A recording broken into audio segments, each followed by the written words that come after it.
मुंबई से दरभंगा आने वाली फ्लाइट को टेक्निकल कारणों की वजह से अचानक रद्द कर दिया।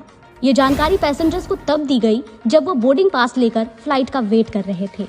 हंगामा कर रहे पैसेंजर्स को खिचड़ी खिलाई गई। देर शाम यात्रियों को नया बोर्डिंग पास इशू किया गया। शिक्षा विभाग की ओर से बीपीएससी ने नवनियुक्त शिक्षकों के लिए नया आदेश जारी किया है। नवनियुक्त शिक्षकों को 21 नवंबर तक अपना योगदान देना होगा, नहीं तो उनकी मिली हुई नौकरी चली जाएगी। शिक्षा विभाग के अपर मुख्य सचिव के पाठक ने सभी डीएम को निर्देश दिया है। मुंगेर में एक युवक ने पुलिस पर लाठी डंडे से उसकी पिटाई करने का आरोप लगाया है। होश में आने के बाद भी उसे पीटा गया। पीड़ित राकेश का कहना है कि पुलिस ने उस पर शराब पीने का झूठा आरोप लगाया। शिकायत के बाद एसपी ने धराहरा थाना अध्यक्ष अभयकांत चंद्रा को निलंबित कर दिया। नहाय खाए के साथ छठ महापर्व की शुरुआत हो गई है। व्रतियों ने सुबह सुबह नदियों में स्नान किया, नए कपड़े पहनकर सूर्य की पूजा की, कद्दू भात का प्रसाद ग्रहण किया। 18 नवंबर को खन्ना का प्रसाद ग्रहण करने के बाद 36 घंटे का कठिन व्रत शुरू होगा। 19 को डूबते सूर्य और 20 को उगते सूर्य को अर्घ्य दिया जाएगा। छठ महापर्व राष्ट्रीय पर्व बन गया है। ये बहुत खुशी की बात है। दिल्ली में दिवाली मिलन समारोह की सराहना के दौरान प्रधानमंत्री नरेंद्र मोदी ने ये बातें कही। गोपालगंज के गंडक नदी में एक मगरमच्छ को देखा गया। सूचना पर पहुंची पुलिस ने मगरमच्छ का वीडियो जारी करते हुए छठ महापर्व को लेकर लोगों को अलर्ट रहने का निर्देश दिया। मगरमच्छ को रेस्क्यू किया जा रहा है। मामला मोहम्मदपुर थाना क्षेत्र के डुमरिया घाट का है। बीपीएससी से नवनियुक्त शिक्षिका ने जमीन पर बैठकर योगदान दिया। स्कूल दियारा इलाके में है। 2 झोपड़ियों में स्कूल का संचालन होता है। मामला बिरैया प्रखंड के सूरजपुर पंचायत के प्राथमिक विद्यालय गोबरी का है। दलितों और अति पिछड़ों का अपमान करना मुख्यमंत्री नीतीश कुमार की मानसिकता रही है। ये कहना है एलजेपीआर के राष्ट्रीय अध्यक्ष चिराग पासवान का। उन्होंने कहा, बालू माफिया, शराब माफिया और भू माफिया हावी हैं। बिहार में इन्हीं के दम पर सरकार चल रही है।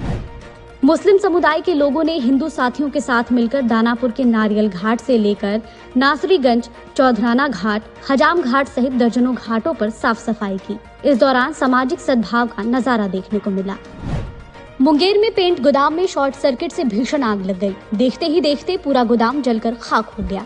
आग लगने से लाखों रुपए का नुकसान हुआ है। मौके पर पहुंची दमकल की 2 गाड़ियों और स्थानीय लोगों ने काफी मशक्कत के बाद आग पर काबू पाया।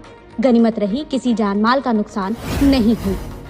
राजधानी पटना सहित प्रदेश के अधिकांश भागों में मौसम शुष्क बना हुआ है। पछुआ हवा के प्रभाव से राज्य के दक्षिण मध्य और दक्षिण पश्चिम भागों में कई स्थानों पर अधिकतम और न्यूनतम तापमान में कमी दर्ज की गई है।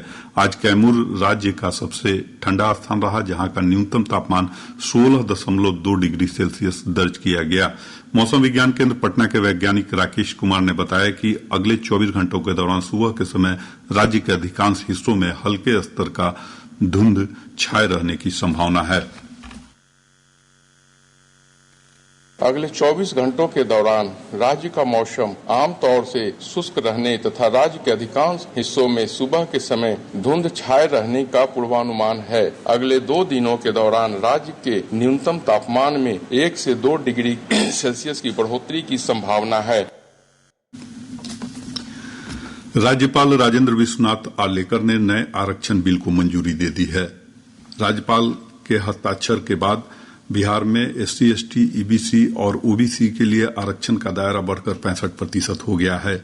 नया कानून बन जाने के बाद सरकारी सेवा में अनुसूचित जाति को 20%, अनुसूचित जनजाति को 2%, अति पिछड़ा को 25% और पिछड़ा वर्ग को 18% आरक्षण का लाभ मिलेगा। इसके साथ ही सरकारी या सरकार से सहायता प्राप्त शैक्षणिक संस्थानों में होने वाले नामांकन में भी आरक्षण का यह प्रावधान लागू हो गया है। गौरतलब है कि हाल में संपन्न हुए विधानसभा के शीतकालीन सत्र के दौरान विधानमंडल ने सर्वसम्मति से आरक्षण का दायरा 65% करने का विधेयक पारित किया था। प्रधानमंत्री ने विकसित भारत के विजन पर ध्यान देते हुए देश को आगे बढ़ाने पर जोर दिया। श्री मोदी ने कहा कि विकसित भारत हमारे लिए केवल एक शब्द नहीं है, बल्कि अब यह एक जमीनी हकीकत है। उन्होंने विश्वास व्यक्त करते हुए कहा कि भारत में वर्ष 2047 तक विकसित राष्ट्र बनने की पूरी संभावना है। स्थानीय उत्पादों को बढ़ावा देने की पहल वोकल फॉर लोकल की संभावनाओं पर प्रधानमंत्री ने कहा कि त्योहारों के मौसम में पिछले 1 सप्ताह में 4,50,000 करोड़ रुपए से अधिक का व्यापार हुआ है। इस बीच सभी जिलों में आपदा मोचन बल की टीमों को भी तैनात किया गया है। आपदा प्रबंधन विभाग ने सभी जिलाधिकारियों को छठ घाटों पर पुलिस बल की पर्याप्त संख्या में तैनाती करने का निर्देश दिया है। छठ घाटों पर आज से लेकर उदीयमान सूर्य को अर्घ्य देने तक निजी नाव के परिचालन पर रोक लगा दी गई है। घाटों पर पर्याप्त रोशनी की व्यवस्था करने के भी निर्देश दिए गए हैं। इधर औरंगाबाद में देव स्थित सूर्य मंदिर परिसर में आज से छठ मेले की शुरुआत हो गई है। वहीं पटना जिले में बाढ़ स्थित पुण्यार्क मंदिर, मसौढ़ी अनुमंडल स्थित सूर्य मंदिर, दुल्हिन बाजार के उलार्क, शेखपुरा के तेउस सूर्य मंदिर, बक्सर के रामरेखा घाट, नवादा जिले के हंडिया सूर्य मंदिर, गया में दक्षिणार्क सूर्य देवालय और नालंदा जिले में बरगांव के बालार्क तथा औंगारी गांव स्थित अंगार्क सूर्य मंदिर के आसपास के व्रतियों सहित अन्य राज्यों से भी बड़ी संख्या में छठ व्रती पहुंच रहे हैं।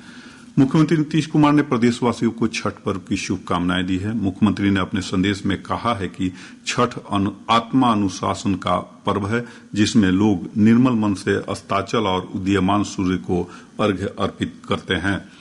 छठ पर्व पर यात्रियों की भीड़ को देखते हुए पूर्व रेलवे की ओर से भागलपुर बांका स्टेशन के बीच एक विशेष पैसेंजर ट्रेन का परिचालन किया जा रहा है। वहीं साहिबगंज से जमालपुर के बीच भी 19 नवंबर से 21 नवंबर तक विशेष ट्रेन का परिचालन किया जाएगा।